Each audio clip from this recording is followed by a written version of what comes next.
Tonight, you are invited to join us for the Seance at the Whitney.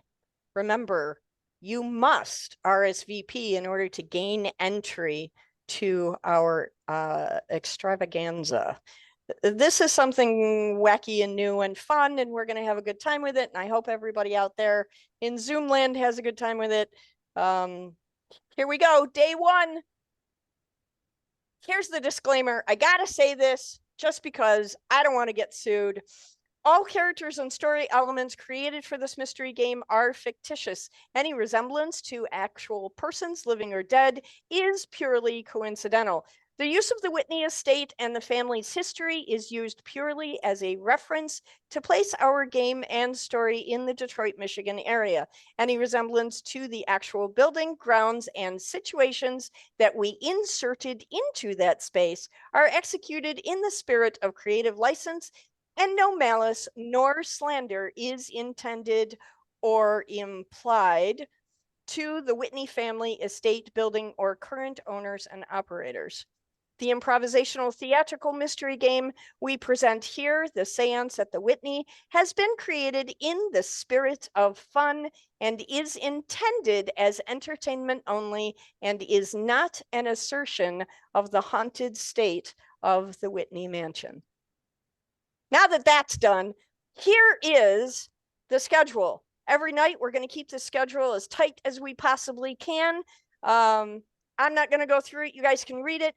The only thing you need to know about this is we are not having a meeting on February 14th because I'm going to be sitting in a bathtub full of chocolate. Okay, the Seance at the Whitney. This is an interactive indie author virtual book festival. We will have author readings every night, interactive improv mystery game every night where everybody in the Zoom room can be a part. And every night we're giving away books. This is our incredible list of participating authors this year. We have a great lineup. It's going to be tons of fun. Tonight, we are going to start with the readings, as we do every time we do this craziness. First tonight is, hold on, I gotta de-share my screen. There we go. First tonight reading is going to be Deborah Reed, and she is reading from her book, Wonderland Code, which she co-wrote with her husband, Matt. So, are you ready, Deborah? I am. I mean, I know you get to kick off the mayhem, so congratulations. Yay! And break a leg. And when you are ready, please take the microphone and read aloud. Okay, so journalist David Caldwell has traveled to California because his estranged uncle has passed unexpectedly, and he has found that his uncle has been involved in a campaign to hijack the national presidential election. Now that the code is in the hands of the enemy, Dee Dee said, we need to figure out how to stop it from getting into the hands of those who can actually do something with it. In other words, we really need to know who Bob is and who he's going to deliver it to so we can intercept it before it hits the black market. And we're going to have to move fast, David said grimly. If this whole operation is as sophisticated as it appears, then you can bet whoever is running it has hired a hacker good enough to find a way to breach the tally machines online. I'm sure they have, Dee Dee agreed with a short nod. That means all they have to do is have the Wonderland code in hand and upload it. If they had to deliver the code to each storage location for the machines and upload it manually, we'd have more time. Matt's brow furrowed. The Wonderland code? David flushed. I might have named it. Why? Matt looked baffled. Dee Dee coughed in a way that sounded suspiciously like she was trying to cover up a laugh. Thankfully, before David had to come up with an answer, Alice chimed in, forehead lined in thought and oblivious to their conversation. Dee, didn't you say the code was encrypted on the drive? That would give us some time, right? If they had to break Mac's encryption? I could see enough to tell it was the code, Dee Dee said, miraculously getting her cough under control. But I'm guessing Mac put some kind of encryption on it since he encrypted the files on the drive. The question is, how much? He might have put a haze on the code. Matt's gaze was distant, the toothpick in constant motion as he thought. A what? David and Alice chorused. A haze, like a clear coat of gloss over paint or stain. Matt's attention shifted back to the people at the table who were all looking at him as if he'd lost his mind. The toothpick flicked from left to right. David wondered what would happen if he snatched it and snapped it in half. It's fairly new, but it's been catching on like gangbusters over the last year. We need to have a chat about your use of similes, David said, shuddering. Later, Dee Dee waved a hand dismissively, then pointed to Matt. Explain. Okay, look. Think of it like staining a hardwood floor. You apply the stain, that's the coat. You then apply a coat of varnish over top. It's clear, so you can still see the stain, but protects it from being scuffed or damaged, Alice said triumphantly. Matt nodded. Or used until the encryption is broken. David was amazed. If the haze thing was legit, this was all at a whole new level. He could tell Dee Dee was impressed as well. Well, let's hope Mac did incorporate a haze then, Dee Dee said. If he did, we might have a fighting chance at stopping this thing. My guy at the state police told me that they've been investigating what appears to be an upscale security ring, and I use the term security lightly. Ooh, why? Is it an assassin group? Like a guild? Alice had that manic look in her eyes again. Matt leaned away from his wife and regarded her with narrowed eyes, toothpick back in place like a shield. That's where your mind goes? Right away? An assassin's guild? Alice shrugged unrepentantly. I do not remember this side of you when we first met. People change, Matthew, especially when they are home all day with 2 children and need some sort of outlet or hobby. So you chose death? Matt's voice was rising in pitch. Children! Dee Dee's voice rose, cracking through the room and receiving an instant response. Alice and Matt both shot up straight in their chairs, attention back on the woman with all the answers. Even David found himself unbending his spine until he was sitting tall, and he wasn't even part of the reprimand. Alice isn't far off. Dee Dee's bland tone belied her words. I knew it! Alice punched the air triumphantly. Hold on, Nancy Drew. I said you weren't far off, not that you were right on the mark. Close enough, Alice said smugly, crossing her legs and folding her hands primly on the table. There are rumors of a private security firm that takes care of the more unsavory parts of information retrieval, Dee Dee said, back on track. Instead of thugs taken off the street who are rough around the edges and prone to unwieldy behavior, the personnel of this alleged firm are plucked from a more elite pool. What does that mean? Alice asked, nose wrinkled in confusion. Where do they get these guys from? Dee Dee shrugged. Name it. Colleges, businesses, the military, the list goes on, as long as they possess one important characteristic. And what's that? David didn't know why he asked. He wasn't sure he actually wanted to know. They're willing to do whatever it takes to complete the job. Whatever it takes, Dee Dee reiterated. Alice's palm slapped down on the table, making them all jump. I knew it. They are assassins, or hitmen, or whatever they're called in their particular group. Not exclusively, but yes. Dee Dee took another sip of water. If that's what the job calls for, that's what they do. They've been watching Colin Trent as a possible member of this alleged firm. What's this group called? Matt asked back in the conversation. They call themselves the Dark Knights. Alice snorted a laugh. Everyone looked at her. What? It's not the most original name, you have to admit. I don't care what they call themselves, David said, crossing his arms over his chest. I care that they've tried to kill me multiple times. They've tried to kill all of us. Matt obviously didn't want to feel left out. How do we find these Dark Knights? Alice ignored both men and focused her gaze on the woman across from her. The dark web, like you'd find anything questionable and heinous? Dee Dee sipped her water. Alice's eyes lit up again. Anything to do with the macabre, David noted, shaking his head. They won't just connect with anyone, though, right? Matt rubbed his injured shoulder absently, as if talking about the Dark Knights was enough to cause his wound to flare with pain. That's why we act like we're looking to hire. This is fantastic. If possible, Alice looked even more excited than before. What do we say we're looking for? Drugs, retrieval of scandalous information, a hitman to knock off a spouse? Matt's head whipped toward his wife. Just how often have you thought about this? The last one, I mean. You guys are going to drive me insane, Dee Dee groaned. Matt, your wife is enamored with all things morbid and gruesome. Accept it and move on. Alice, it might be best to dial down your enthusiasm a level or two so you don't freak out everybody you come into contact with. David thought that was a solid plan. Moving forward, I have already set out an inquiry on the dark web. Not too vague, but not too specific. Hopefully the Dark Knights will be among the responses and we can make contact. Then what? David asked, mouth dry at the thought of making contact with any more Dark Knights. He wasn't sure he'd survive another meeting. Then we hired them. Hire them? Are you out of your mind? David hissed after Matt and Alice had left the table in search of some other form of entertainment. Dee Dee had told them all that it was now a waiting game on the dark nights, as well as giving Dee Dee time to research how to arrange a meeting with Ahern. I have been told that on a number of occasions, said Dee Dee calmly. She was back to working on the computer, trolling to see if she could find the dark nights on her own as they waited for responses to her inquiry. David watched as Alice pulled a deck of cards from a side table drawer and began dealing out 2 hands for rummy. What exactly are you planning to hire them for? Anything that will get me face to face with one of them so I can interrogate them. Inhaling deeply, David counted to 10, then released the breath slowly in an effort to calm down. You want to meet a professional hitman face to face? Yep, best way to get information. Lay a trap, snag your prey, and get the answers you need. Like who hired the Dark Knights to rig the selection? David paused, dread rising in his chest. Traps require bait.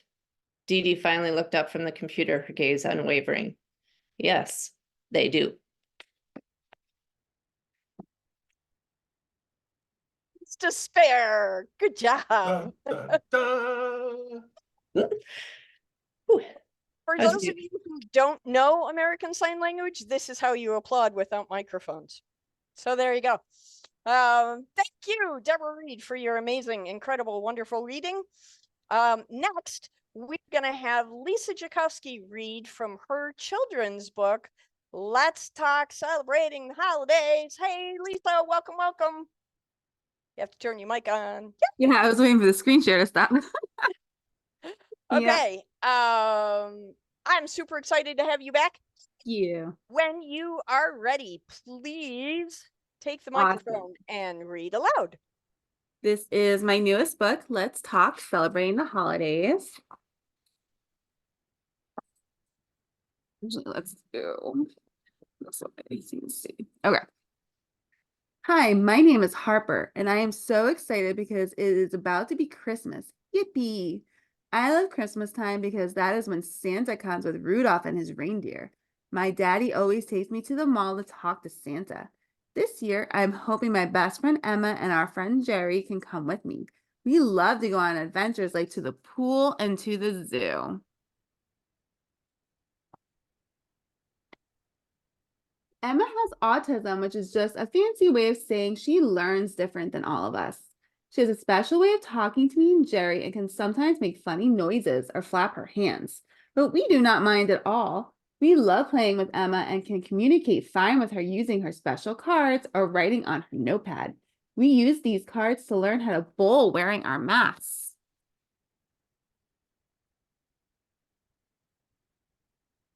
One day, me, Emma, and Jerry were all playing at my house. I said, "You guys, Christmas is coming next month. Are you excited? Will you come to meet Santa with me?" Looking at both Jerry and Emma excited while pointing to the card that had a Christmas tree on it for Emma. Emma shook her head, yes, excited. Then Jerry said, "We do not celebrate Christmas. I'm Jewish. That means I celebrate Hanukkah, the festival of lights."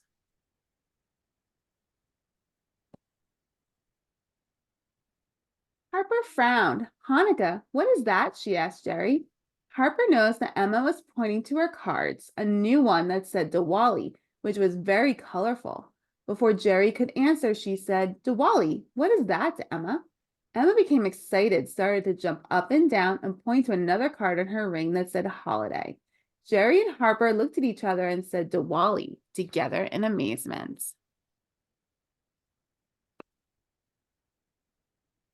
I have a good idea. Why don't we talk to our mommies and daddies about Hanukkah and Diwali and see if we can find a way to celebrate all the holidays together, Harper said to her friends.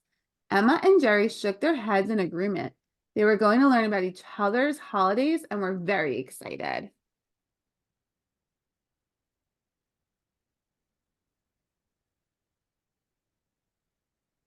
The next day, all 3 friends gathered at Harper's house with their mommies and daddies to learn about the different holidays. Jerry's dad wore a yarmulke, sitting in Harper's living room together.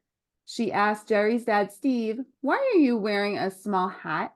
Steve smiled and said, "It is called a yarmulke. It is a symbol of respect for the Jewish religion, and I wear it when we pray." "Oh, wow, really? Do I get to wear one too?" asked Harper. Steve smiled at Harper and said, typically it's the dads and men of the family that wear them. That means that Jerry will wear one then. Miss Therese, what about for Diwali? Is there anything special like that? Harper asked, turning to Emma's mom.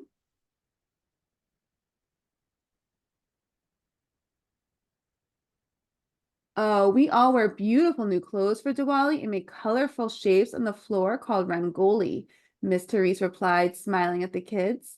Wow, can we make rangoli too? Asked Harper, while Emma began to get excited and jump up and down.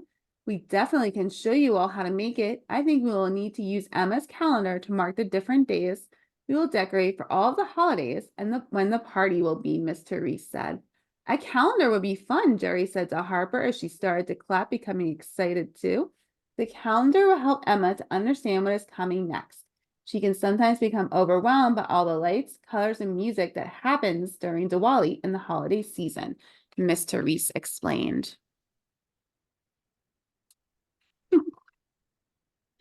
Harper had taken some different books out of the library that explained Hanukkah and Diwali to add to her books about Christmas. The three best friends would read the books together. They found lots of ideas for food they can make and decorations to represent all three holidays.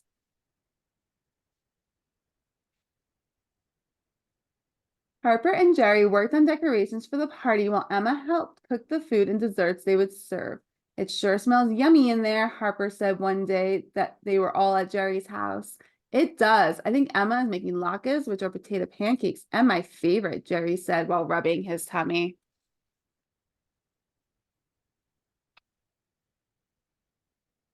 A few weeks before the party, the three best friends handed out invitations to all their friends.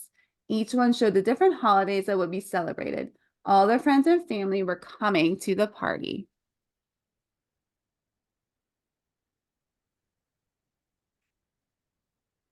It was finally the day of the party, and everyone was gathered at Emma's house to finish setting up. Harper looked around at the room filled with food, decorations, her two best friends, and all of their families.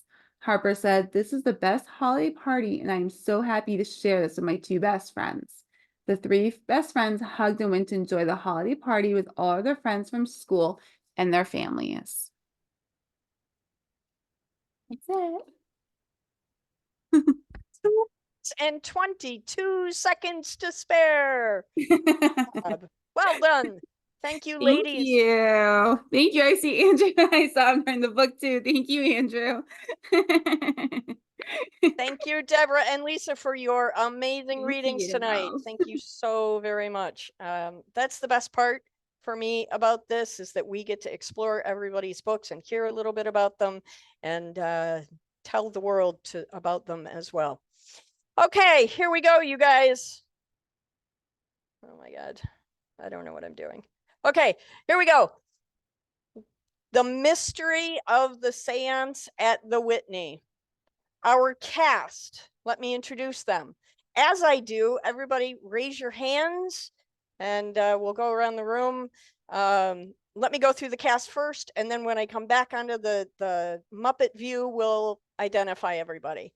Tonight, and all month long for that matter, your medium will be played by the great Christopher Gare. Christopher's assistant is being played by Donna Newman. The author of the group is being played by Amy Calso. She's traveling, so she won't be here until Sunday. The socialite is being played by Dawn Menge. The spouse of our victim is being played by Jules Nelson. An amazing and terrific and over-the-top fan of the great Christopher is being played by Marianne Wieland. The aloof guest is being played by Gary Floyd. The maitre d' is being played by Melinda Falgo. And I am your storyteller. So everybody, let's go through one more time and make sure that everybody is identified. The great Christopher Gare, raise your hand. The assistant, Donna Newman. The author, Amy Calso, is not here tonight. The socialite, Dawn Menge. Dawn, are you here tonight? I don't see her either. Okay. The spouse of our victim, Jules Nelson. There she is. The over-the-top, oh my gosh, fan of the great Christopher, Marianne Wieland. The aloof guest is Gary Floyd. The maitre d', Melinda Falgo. And I am your storyteller. Let's see. I got to show you this just because I spent so much time making it. Here it is, the announcement of the murder. We're all here in this haunted place. Something horrible has happened, and I'm going to tell you all about it. Welcome, everyone, to the Whitney Manor. We are all gathered here for a very special, very exclusive event, an evening of spiritualistic discovery.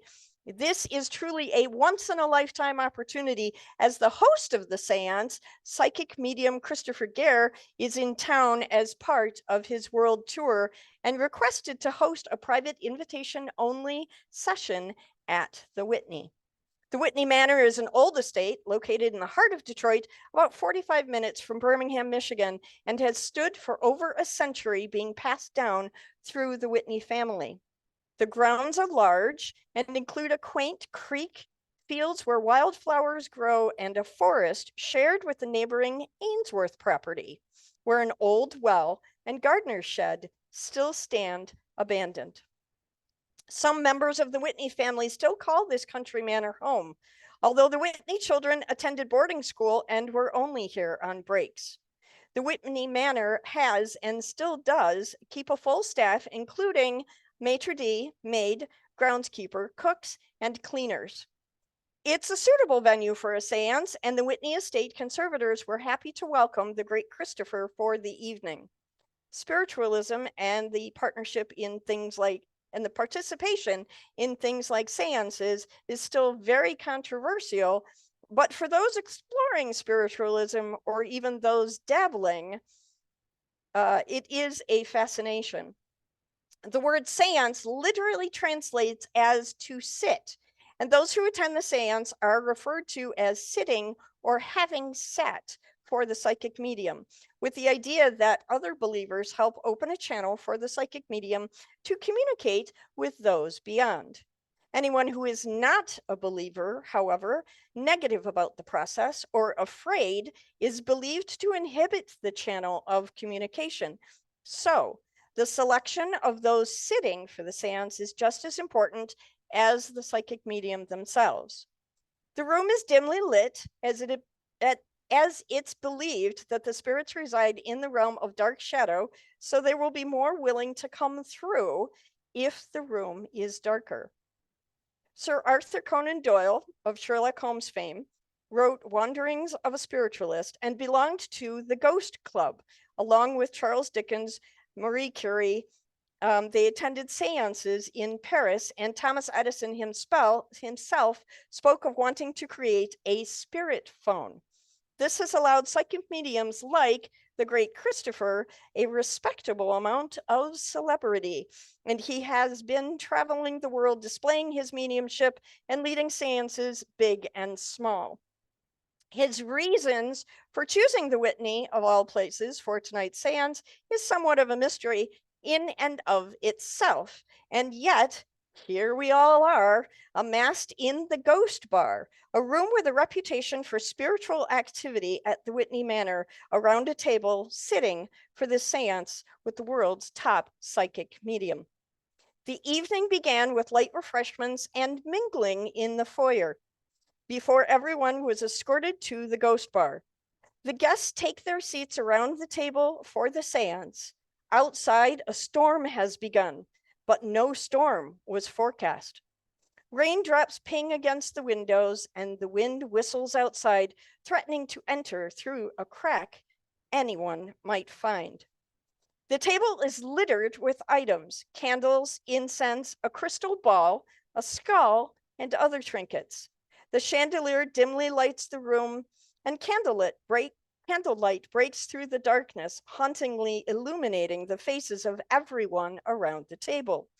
The great Christopher begins to speak and asks everyone to join hands and close their eyes for the initial summoning.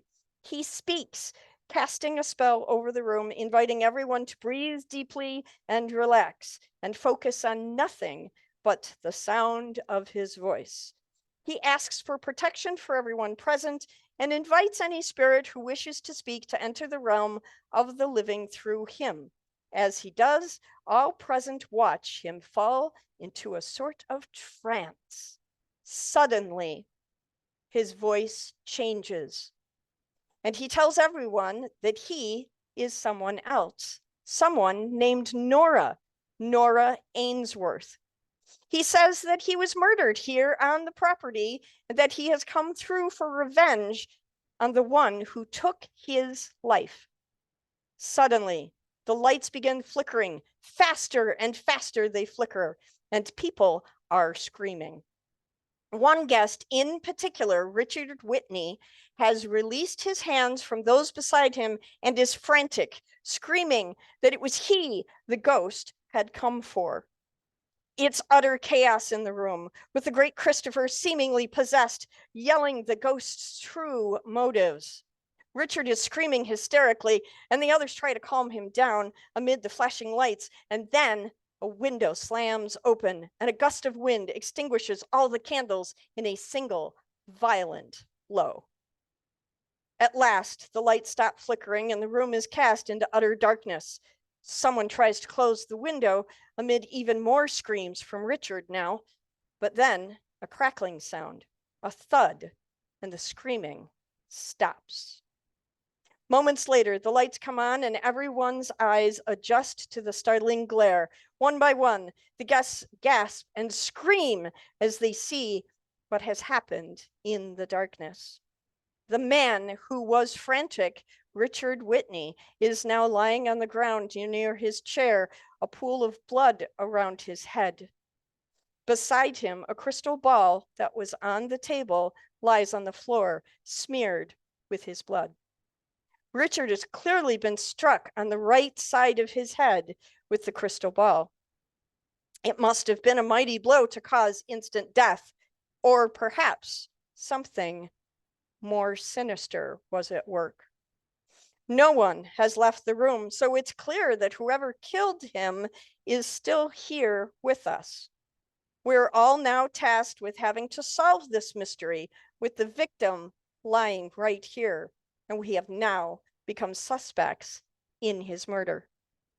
It's time to become sleuths. Question those in attendance as a detective would find the person who has the motive, means, and opportunity to murder Richard Whitney during the seance. Surely Richard's final words and frantic disposition should shed some light on a few mysteries this evening. Since we are all in the same room, discovering where everyone was at the time of the murder won't be a ruling part of your investigation, but don't rule out the fact that in the chaos, the attendees' movements may have gone unnoticed. Ask things like, do you know anyone who has reason to kill Richard Whitney? And why are you at the seance? In order to learn more about our suspects. You may need to question each suspect more than once to have them reveal their secrets, so ensure you form your questions well. If a suspect knows the answer to a question you ask, they are sworn to answer and answer truthfully. If, however, you ask a question which they cannot provide a relevant answer, they have been instructed to respond with the phrase, "I have nothing to say about that." If you hear that phrase, take it to mean that you are on the wrong track and change your line of questioning. Suspects, cast members, we must reiterate that if someone asks you a direct question about information you may be hiding, you must divulge your secrets, although your responses can be vague enough to inspire further questions. This is not the time for being elusive or misdirecting. We must get to the bottom of this murder, which happened right here before us all. This is a true mystery indeed, and it's up to all of us to find out who killed Richard Whitney. Was it a single person or more than one? Someone physical or something otherworldly? Let's begin the investigation, and good luck. You may now turn on your microphones, and we will ask questions for 15 minutes. You can go back and forth. If you want to ask a question, please raise your hand physically so I can see it, and we'll get the ball started. Who wants to begin? Anybody have any questions? I just gave you a ton of information, guys. Andrew. Andrew, go.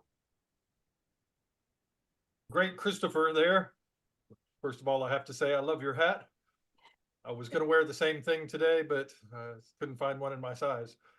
My question is relatively easy. First, how many of these seances have you done in the past, and how often does somebody end up dead in the middle of them? I have been doing seances for many, many, many years, and no one, to my knowledge, has ever died. Okay, anyone else have questions? Justine, go ahead.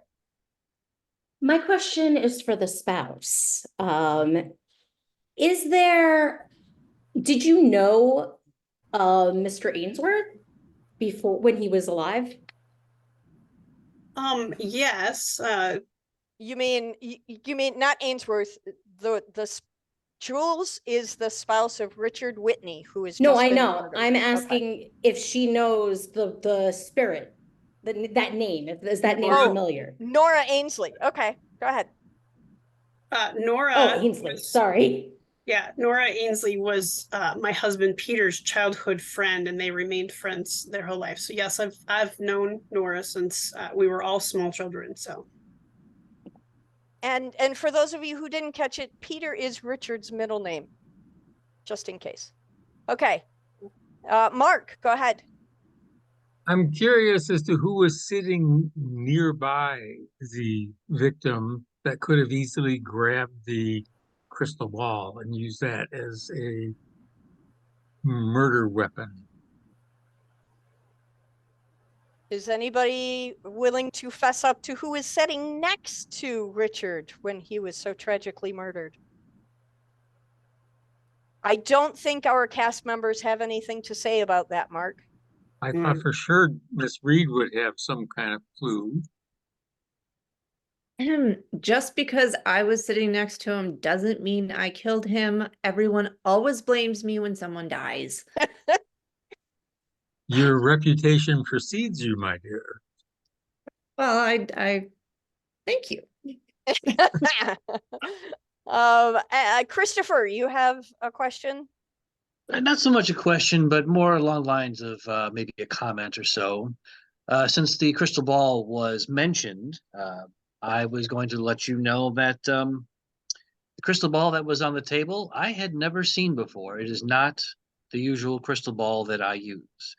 I have no idea where it came from, and I figured somebody had just put it there for decoration. My crystal ball that I typically use is called a McGregorich.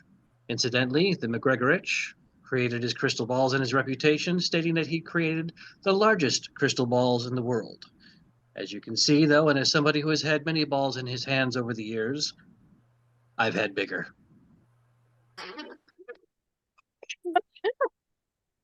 All right. Does anyone else have questions for our cast members? Yes, Mark, I feel your pain. Jennifer Rains, go ahead. For the spouse, were you sitting on the other side of your husband? If Deb was on one side? I have nothing to say about that. I don't remember where I was sitting, so I have It nothing to was say. very chaotic in the room. I don't remember where I was sitting either.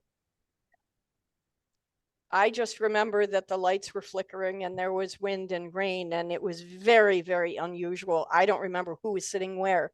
Jennifer, go ahead. I don't know if this is for you, the storyteller, but weren't you all holding hands at the commencement? Well, we were. Here's the problem. I was so captivated by the great Christopher's voice that I completely blocked out all knowledge of who I was sitting next to. He's so melodic and so captivating. Anyone else? Anybody? Elizabeth, Elizabeth, go ahead. Yes, this question is for Christopher. No, the great Christopher. Oh, the great, I'm sorry. Please excuse me. Why did you want to have the seance at the Whitney? That was not my decision. Who would have made that decision? If not You wrote the script.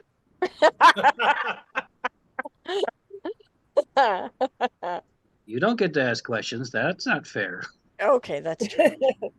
I am the storyteller. You're right. Mackenzie has a question. Were any drinks served? Does anybody recall?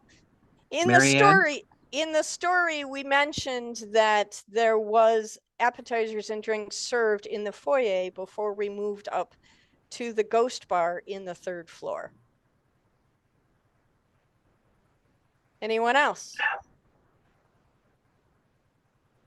Go ahead, has his Mark. hand up. Is it possible that you have some method of determining if there are fingerprints on Christopher, not the great Christopher's balls, but the crystal ball that was used as a murder weapon? Perhaps some dust or tobacco or flour or something like that.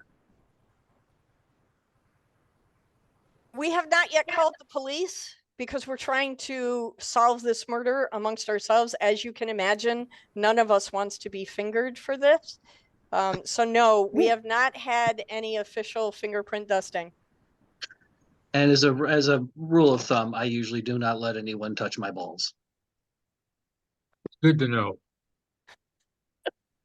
It can be lonely when you're on the road. Like I always bring mine with them. Oh my gosh. And does anyone else have any questions? Anyone? Marianne. Marianne, go ahead. Question. Yes, it's not a question so much, but an observation. No one seems to be all that impressed. Do you not understand the presence that you're in, the presence of greatness with Sir Christopher Gare? He's beyond anything we can imagine, and no one looks all that impressed. I have followed his career for years. There is no one that knows more about the afterlife than Christopher, the great one. And his balls, he knows all about those. You just don't understand what greatness you're in the presence of. My goodness, Marianne, you are a devoted fan. No, I am his biggest fan. Christopher, hi. I will say I see all, or at least a good much. I know you do. Donna, I know nobody ever sees me, but you know, the great Christopher is never alone because I'm his assistant and I travel with him everywhere. So, do you have anything? So he's never alone. He's never alone. Oh my gosh. Andrew, go ahead. Okay, Donna, since you travel with him and you're his assistant, where did the crystal ball come from? I don't know anything on that. Evidently, Donna didn't put it there. I don't know anything about that. Okay, then Deborah must have done it. If I may. Jennifer Rains, go ahead. If the great Christopher is as great as his biggest fan says and knows everything, surely he can tell us who killed Jules's husband. I have flashes of brilliance, not all at once, but in time. And I can tell you that one of my observations tonight was about Dawn. She seemed very, very familiar to me, and all evening I have been trying to place her. I've never met a woman named Dawn Menge. Did I say it right? Menge. Yes. I don't make mistakes. So it threw me for a loop at first. Then I was able to place her face. If she's not actually someone I knew back in high school named Troy Haynes, then he has a doppelganger. Ah, and of course, Dawn is not here tonight to answer for herself. Melinda, you said you had a question? I saw your hand raised earlier. Oh, your microphone is off, dear.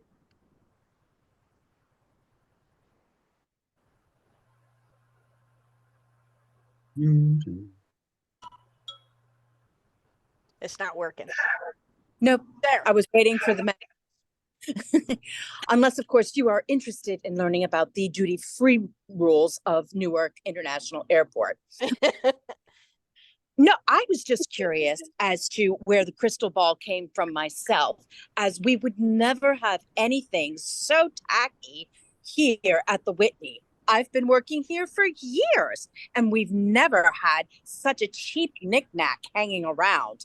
I mean, the art in this place alone is valued at over $6.2 million. You can even look it up. Oh, well done. By the way, the great Christopher, I must draw your attention to the Whitney's dress code. It is the last passenger to Copenhagen, a Steve.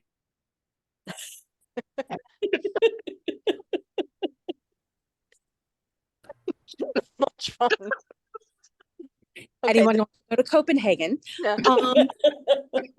But I must draw your attention, the great Christopher, to the Whitney's dress code. It is business country club casual, and there are certain things. So many interruptions. Nobody's ever complained about my family jewels before. The spirit of Delta. Okay. Mark, your hand is up. Go ahead. Just one question was it because this event came together so quickly, perhaps it was a BYOB event? Bring your own balls? You know, unfortunately. Okay. Wow, it's only day one, folks. Okay. Melinda, this is an interesting point to make because somebody did ask earlier if there was drinking involved at the Whitney. Does the Whitney permit outside alcohol to be brought onto the premises? Absolutely not. We keep a fully stocked bar here at the Ghost Bar. So no, it would be very unusual and against policy for us to allow a guest to bring their own alcohol on the premises. Spectacular. Thank you. Christopher, go ahead. Just one final point that little person Melinda there brought up also regarding the crystal ball at the table. I noticed when I sat down that when Peter saw it, he became agitated, nervous. Usually people are just nervous to be around me the first time, but he was nervous seeing the crystal ball. And he asked where I got it, but I didn't have time to explain that I had never seen it before when he entered, and I had to begin. Okay. So nobody knows. Andrew, go ahead. Julie, have you ever seen the crystal ball before? No, I don't actually believe in all this like paranormal nonsense, but I've never seen that around the Whitney mansion at all. It's something they had to have brought in. So, Jules, did you have a question? I saw your hand up earlier. I was reading. Mackenzie has a question. It says, "Who made the drinks and appetizers, and are they a suspect?" I believe we were in the room by ourselves, weren't we? Weren't we locked in? We were all locked in. This was after appetizers and drinks. And remember, unlike the mystery we were involved in last year, this is not a poisoning. This is a bludgeoning. Andrew. Question is for Melinda because only she would know. Are there any secret passages or ways in and out of the room independent of the door? I have nothing to say about that.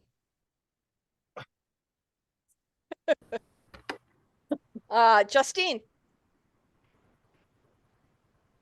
Julie, if you don't believe in the supernatural, what brought you here today? Well, the great Christopher was making a sizable donation for using our ghost bar, and it was going to help out our family a lot. So I'm here to support my husband's family in that. So, all right. Excellent. And now we come to the end of our interrogation time. Please write down your questions for tomorrow night. If you didn't get a chance to ask tonight, come on back tomorrow and we will ask more questions of our suspects, cast members, lunatics, whatever you'd like to call them.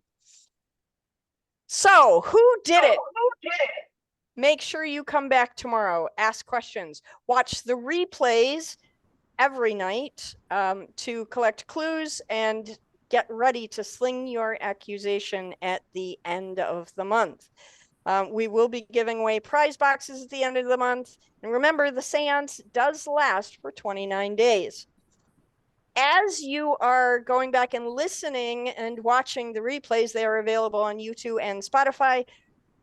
Use your intense scrutiny skills because you never know what might be important. Every night, you've been asked to tell me, who invited you to the seance. If you've written their name in the form when you register, those authors will receive points. We call them wax strippings. They come to the wax strippings, collect into seals, and at the end, the authors with the most seals will win prizes. Authors who support other authors receive 2 bonus seals for their kindness. The 5 top wax sealers will receive prizes. The authors listed there on the screen before you showed up for our technical rehearsal, and so they are given 2 bonus points to start with. So make sure you come back every day. This will also be posted on Facebook so that you guys can keep track of the score as we go through the month. They'll also be on the website as well. Now, this is the time we all look forward to. I know this is Emma Palova's favorite part of the evening. It's time for Talismans from the Spirits.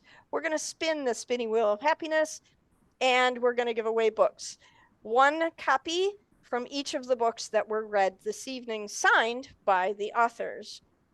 If you win on the spinning wheel of happiness, you have 24 hours to send your mailing address to me at diana@pagespromotions.com. Authors will ship out books by March 5th, and authors will provide me with tracking numbers. So if anybody doesn't get their book by the end of March, let me know, and we will track them down and find out what happened to them. So here we go. We're going to spin the spinning wheel of happiness. I want to remind you as we show the spinning wheel, if you did not register by 6:30 p.m., your name will not be on the wheel. So make sure that you register each evening by 6:30 to be eligible to win prizes. You must be in the room to win prizes. If it turns out that somebody registered and their name is called on the wheel, and they're not physically in the room to raise their hand, we will spin the wheel again until we get somebody in the room who's present to collect that prize. So the first book tonight will be Deborah Reed's The Wonderland Code.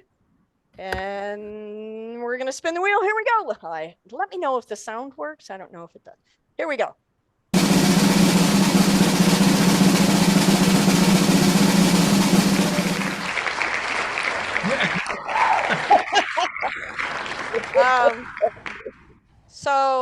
Congratulations, Deborah. You won your own book. I think we're going to spin the wheel again. Would that be okay with you? Yes. Okay, cool. All right, awesome. Let's try that again.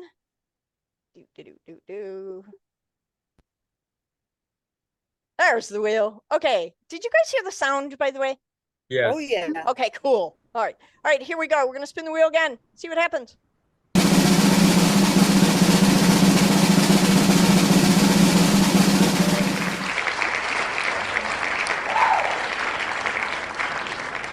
Deb McPeak is in the room. Congratulations, Deb. You've won a Thank you. Wonderland code. Thank you. Thank you. Make sure you send me your address within the next 24 hours. Here we go. Okey-dokey. The second book we're going to give away is Lisa Jakowski's book called Let's Talk Celebrating the Holidays. All right. Put up the spinning wheel of happiness yet again. I'm getting better at this. 6 years in. Okay, here we go. Spinning the happy wheel.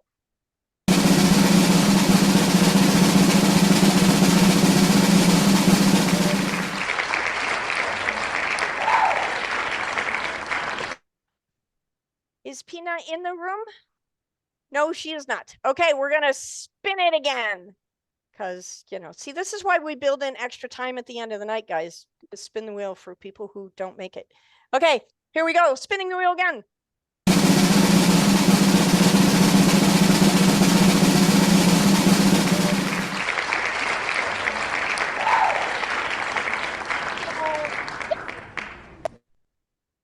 Congratulations, Emma. I know how much you love the spinning wheel. Good job. All right. I think. Oh, yeah, one more thing to remind you all before we do shots across the bow. The big reveal will happen on February 29th. That's the night you'll find out who did it, why they did it, how they did it, all that good stuff. So make sure that you register for that in advance. Be there. Traditionally, we host on the big reveal night a hat contest. We will be giving away prize to the most flamboyant, extravagant, creative hat on that night. So start thinking about your chapeau wear now so you can plan ahead. Nobody's gonna top Christopher's turban. You never know. I will challenge that because I teach virtual kindergarten and I wear a different hat every day.